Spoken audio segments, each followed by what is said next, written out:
Alright, I'm about to plug in the Roku box for the first time. What I did realize is that there is no power button on the machine, so it's probably an always-on device. Here it only pulls about 4 watts or 5 watts of power, so it's very low powered, so that shouldn't be an issue.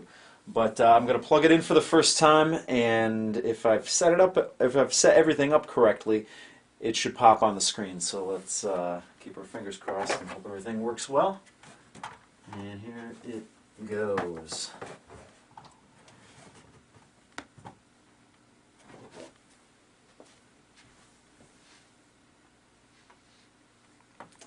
Seems to be okay. Now this setup process should take me through setting up my Wi-Fi, because I don't do wired down here, and then browsing the menus. So let's see how this goes.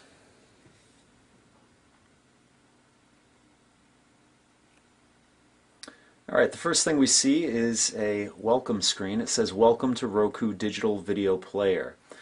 Setup should take less than 3 minutes. During the process, you'll set up a connection between the player and your home network. Press OK on your remote to begin. And here is the remote, and we're going to press OK on it. Please select the type of network connection you're using. Select wired if your player is connected to your router using an Ethernet cable, which is not the case in this situation. Select wireless if you have a wireless access point, Wi-Fi, and want to use it. You'll need to know your network name, SSID, and security key if applicable. So we are going wireless, so we're going to click down to wireless, and it's going to scan for that. Okay, I placed an edit in there because it showed my Wi-Fi information up there. But it seems like it's collecting the Wi-Fi signal pretty well. The only concern I did have is that it's in a cabinet here, and they say not to put anything on top of the Roku device because it could interfere with the wireless signal. There's nothing on top of it, but it is under another shelf in there, so I was just hoping that didn't interfere with the Wi-Fi. So far it looks good. Now the next thing I need to do is enter in my security code, so I'm going to do that right now, and I'll be back when I'm done.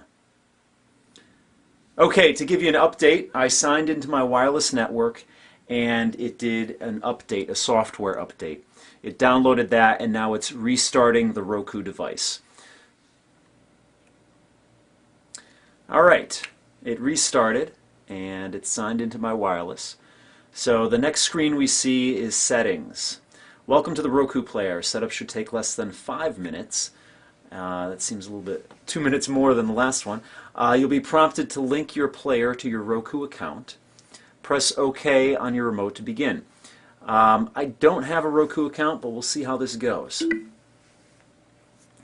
The next screen says, use the buttons below to set your time zone for the Roku home screen clock.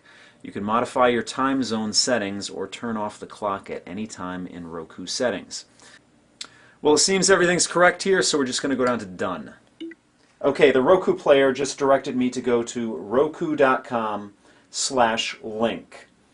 And I had to go onto the website, and since I don't have or didn't have a Roku account at the time, I had to create one online. It took about, I don't know, less than a minute, and set that up, and immediately when that happened, the Roku player linked up with it.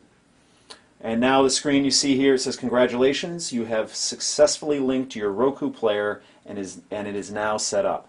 To optimize for HD or widescreen TVs, select Set Display Type below.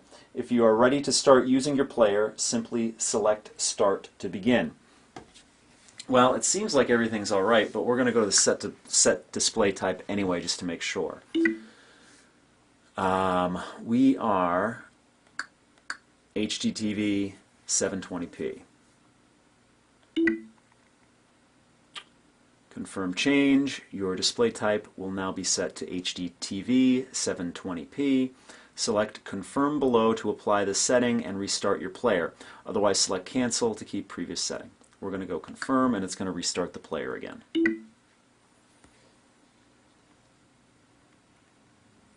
Alright, there we go. This is what it looks like when it's all set up. And you have immediately you have settings to the way left, you have channel store, and you have 3 channels: Netflix, Amazon Video on Demand, and Hulu Plus.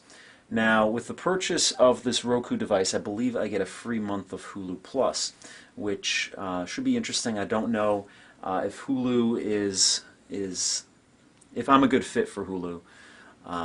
The same with Netflix. But I know I like Amazon Video on Demand. It's a great way to rent movies a la carte. There's no subscription. It's just like going to a video store and, you know, pulling a video out and saying, I want to rent this and watch this tonight. That's what I like about it. No commitment, no subscriptions or anything like that. But I will be trying Hulu Plus at some point.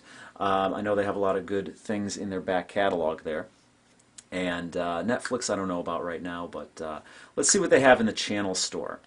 I know they have a whole bunch of channels for this device, and I'm sure there's something in there I'm interested in.